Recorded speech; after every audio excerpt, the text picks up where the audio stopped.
Hello, everybody out in YouTube land.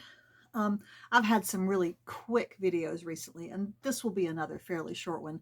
I think that those might be more palatable. Are they? A little easier to watch. But right now, in one of my the bowl cozies that my friend Pat makes, she's the lady that gives me all the cotton scraps for quilting. This is a bowl cozy, and when you take a warm bowl out of the microwave, if you have this on it before you put it in the microwave, when you take it out, it doesn't hurt your fingers. Anyway, and this beautiful bowl came from a little pottery store just 4 minutes down the road from me called the Pottery Market. Maybe I'll show you the inside of it when I finish what's in it, which is homemade applesauce. And applesauce is so easy to make if you do it the easy way. And to do it the easy way, I think, in my opinion, it's really useful to have this. I don't know if this is actually called a food mill or a food sieve. It has this really cool wooden cone. Would you call that a paddle? And then this cone has all these holes in it, and it has a nice stand with legs that are splayed out so it can sit over top of a bowl. And you put your cooked fleshy fruit or vegetable in there. Roll this around as I'll show you in a minute, and get your product. I just wanted to make sure I'll show you that to you a little better so that you knew how it worked and what it was in the rare occasion that you haven't seen one before, because it makes it so easy. So I'll show you how I do the applesauce. It is delicious. It comes out just pink because I think because of the peelings, instead of that kind of insipid beige that a lot of applesauce is from the store. It's wonderful flavor. And so we'll look at that. And then the other thing that I'm doing, I finally started doing, is looking at these wonderful spin-off magazines that I think Lori sent me, one of you wonderful viewers out there and good friends. And I am starting with, I think, the oldest. Where's my glasses? I don't know why this says Index 1995, but this is actually the Spring 96 edition. And in each one, I thought, instead of belaboring it too much, I have this attitude when I read a magazine that I have to read everything in there, and it kind of crushes the spirit. But I'm going to look for one thing that really captures my interest. And in this first one, it was weaving small pouches. And I looked at the picture of these. Aren't they adorable? And they're small little change purses. And when I make something and I want to make a bunch of them, pardon the road noise, I have to think of, will it sell at the farmer's market so that I can make a lot of them but get rid of them. I don't need 24 of them in the house. But I do have a little tapestry loom. Now the instructions here say to use a little homemade cardboard loom like this, just a piece of cardboard with that you put the string on. But I might try to do my tapestry loom, make it a little bigger maybe. I have lots of little balls of yarn that are too small to really make anything with, even a pair of smittens. So I'm going to read up this. They have a whole article on how to do it. I'm going to read that and give that a try. And that'll be, there's felting in here, Angora felt. That's rabbit fur, I believe. I don't have any rabbits. Still interested in felting. I need to make myself a new pair of slippers. Even if I just make one pair for myself this winter, I need to do that. So then the next issue, oh yeah, I love this. This is, has this beautiful lace. Lots of stuff is worth looking at in here. But I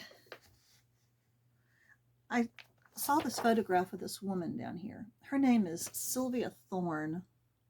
Yes, Sylvia Thorne. And she wrote this article. And then she also wrote the next one. Now, she is dead now. She's no longer, what do they say, winnowing with us. But there's another picture of her. She had an amazing life. She was married during the Depression. She was born just before the turn of the 20th century, and one day her husband went to an auction without her and came back with a great wheel. She didn't do anything like this. She didn't do any spinning, weaving, any of that kind of stuff. And he came home with a great wheel and said, well, it was only a quarter. That was back when farmers were emptying their barns and selling anything they could for any amount they could. And that was the little spark that started her on a lifetime of spinning, especially, and knitting and making beautiful things. She even made a shawl and gave it to, which first lady is this? Well, Lady Bird Johnson, I think.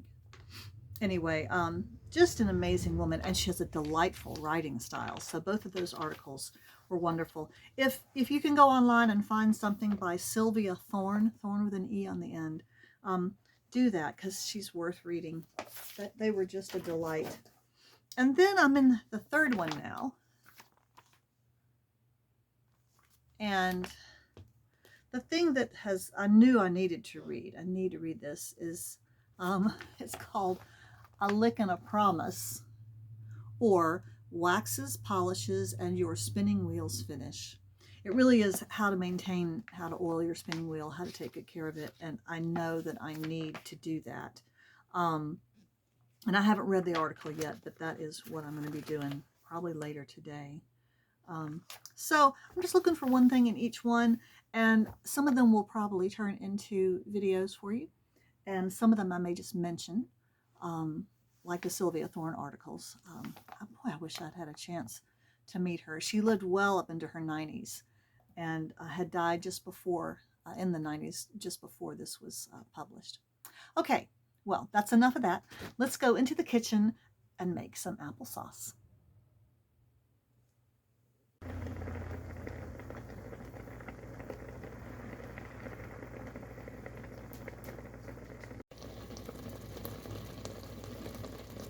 Now here's the apples when they've cooked way down. This is my second batch. This was just the tail end of the two bags.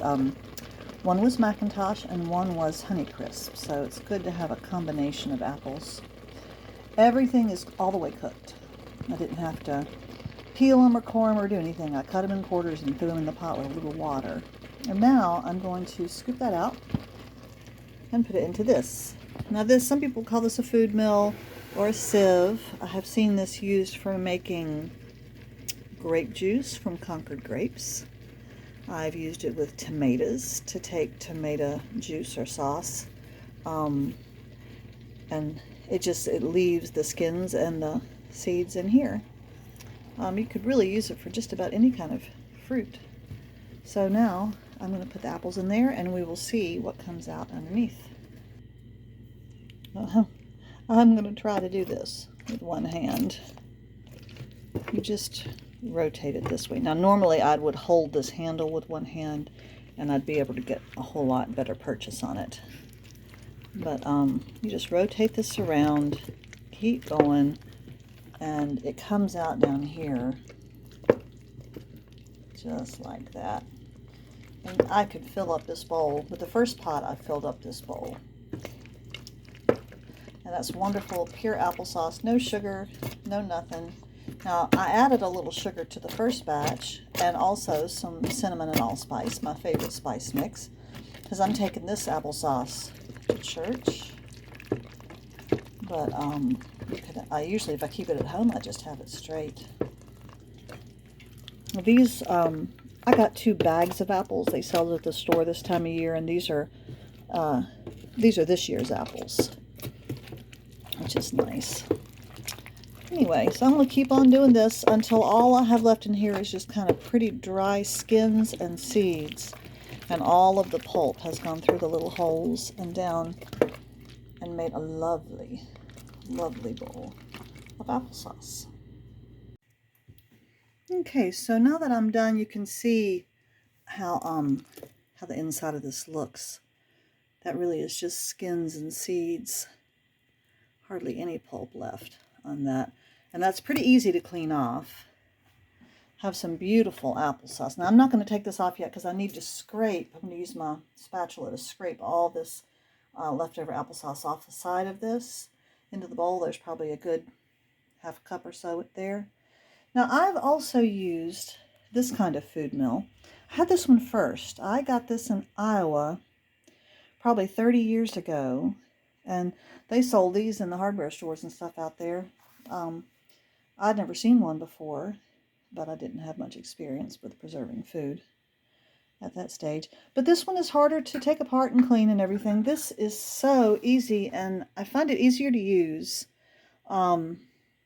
If you see one at a thrift store, I'd highly recommend picking it up, especially if it has a nice wooden cone paddle in it. It should come with this, otherwise you can't really use it. And it's perfectly fitted to go with the inside of the sieve. Okay, so yummy applesauce. Easy peasy this time of year with good apples coming into the store. Thanks for joining me in the kitchen.